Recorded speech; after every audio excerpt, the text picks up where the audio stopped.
Social మీడియాలో ఒక్క tweet విలువ ₹1,00,00,000 అంటే నిజంగా ఆశ్చర్యంగా ఉంది.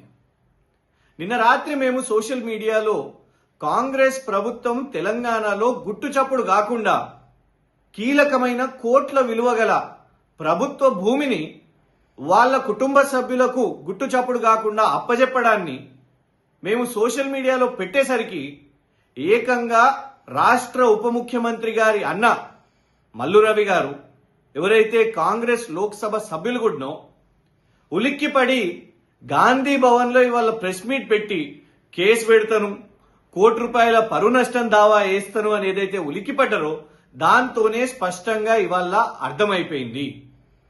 కాంగ్రెస్ ప్రభుత్వ పెద్దలు ఇవాళ సూటైన సమాధానం చెప్పాలి. మేము అడిగింది 233 గజాల కేఫ్ బహార్ దగ్గర, హిమాయత్ నగర్ లో ఉన్న కేఫ్ బహార్ వద్ద ఉన్న ప్రభుత్వ భూమిని ఇటీవలే జిహెచ్ఎంసీ స్టాండింగ్ కమిటీలో స్వయాన మల్లు రవి గారి సతీమణి డాక్టర్ రాజా బన్సీ దేవి మల్లు గారికి కేటాయింపును మేము ప్రశ్నించినాం.